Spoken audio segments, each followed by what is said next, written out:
Nah, ini langsung aja nih berikutnya sama Ustadz Ahmad Bani Hashim. Ustadz, ini Aca penasaran ya. Langsung aja dong Ustadz kasih tahu nih ke semua jamaah, apa sih sebenarnya rumus pertama dalam mendidik anak biar nantinya Allah jaga anak kita sampai ke surga kelak. Apakah rumus pertama dalam mendidik anak agar Allah jaga hingga surga kelak? Silahkan. Masya Allah.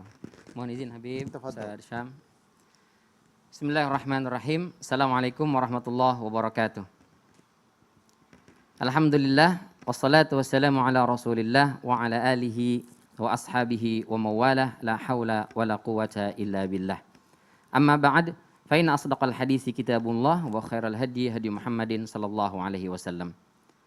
Hadirin para pemirsa, Islam itu indah dimanapun berada. Subhanallah, Masya Allah, walhamdulillah. Kita diberikan nikmat yang begitu luar biasa. Di antara nikmat itu adalah Allah berikan keluarga dalam kehidupan kita. Dan dalam keluarga itu Allah hadirkan permata hati kita, anak-anak kita. Maka ini adalah amanah yang Allah berikan kepada kita semua. Ini adalah anugerah dan karunia yang Allah berikan kepada kita semua. Maka syukuri itu.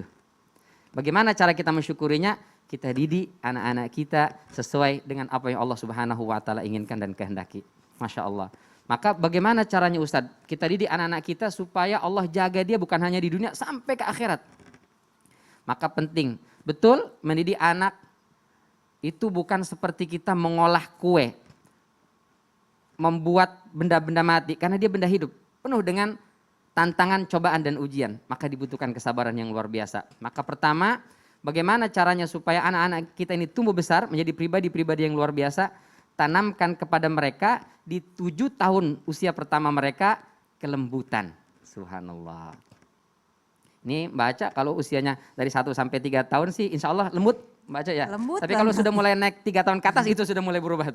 Udah ubun-ubun. Udah naik ubun-ubun. Tapi kita tetap memberikan kelembutan kepada mereka. Kenapa? Karena Allah Subhanahu wa Ta'ala saja Rasulullah mengatakan kepada Aisyah, "Wahai Aisyah, innallaha yuhibbur rifqa." Wahai Aisyah, Allah itu sangat sayang, sangat suka dengan kelembutan. Subhanallah. Dan Allah akan memberikan kepada orang-orang yang bisa berbuat lembut itu tidak diberikan kepada orang-orang yang tidak bisa melakukan kelembutan. Jadi orang-orang yang selalu berbuat kelembutan itu Allah bantu, Allah mudahkan insya Allah. Sementara orang-orang yang bersikap kasar, itu Allah nggak bantu. Nah, itu yang pertama. Yang kedua, kata Rasulullah SAW, ketika kita melakukan kelembutan, itu Allah akan berikan kebaikan-kebaikan. Sebaliknya, orang yang mendidik anaknya dengan sikap kasar, sikap keras, itu Allah akan haramkan darinya kebaikan. Rasulullah SAW mengatakan, man yuhramir rifqa yuhram al-khair. Barang siapa yang diharamkan sifat lemah lembut, artinya siapa orang yang selalu mengedepankan sikap kasar, maka Allah haramkan dia dari kebaikan. Masya Allah. Apa yang kita harapkan dalam kehidupan ini kecuali kebaikan-kebaikan dari Allah Subhanahu wa Ta'ala.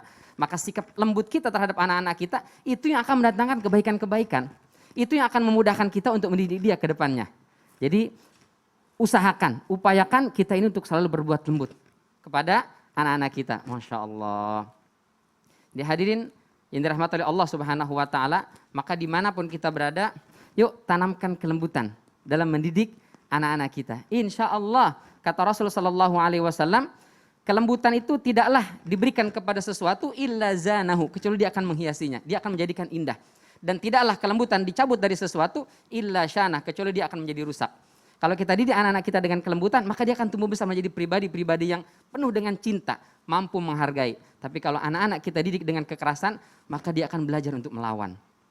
Dia belajar untuk membangkang. Nauzubillah, summa nauzubillah. Makanya Rasul SAW lihat pribadi yang begitu luar biasa, mendidik anak-anak di rumahnya itu dengan penuh kelembutan, baik anaknya sendiri ataupun anak para sahabat yang dititipkan di rumah Rasul SAW. Kata Anas bin Malik, tak pernah kami di rumah Rasulullah SAW sekalipun dibentak oleh beliau. Subhanallah. Tak pernah beliau mengatakan tidak atau jangan. Masya Allah. Itu luar biasa. Maka kita lihat ketika Rasulullah sedang sholat, cucu-cucu naik di atas kepala beliau. Padahal beliau sedang mengimami sholat berjamaah, itu beliau tahan. Kenapa? Takut nanti mengganggu kesenangan anak-anak ini. Karena anak-anak di usia anak-anak itu, terutama di 7 tahun pertama, itu kan yang berkembang adalah pusat perasaannya. Maka bahagiakan dia, insya Allah dia akan menjadi anak-anak yang saleh dan salehah. Wallahu a'lam. Amin ya rabbal alamin. Terima kasih banyak Ustadz Bani, Masya Allah ya. Jadi balik lagi nih ya, anak ini adalah ujian bagi kita nih jamaah. Jadi kita benar-benar harus pintar-pintar dalam mendidik anak-anak kita. Jadi ya rumus yang pertama ya tadi ya kata Ustadz Bani adalah kelembutan. Dari sejak ini kita sudah mengajarkan kelembutan pada anak-anak kita. Insya Allah pintu-pintu rahmat dari Allah dibukakan oleh kita semua. Amin amin ya rabbal alamin. Nah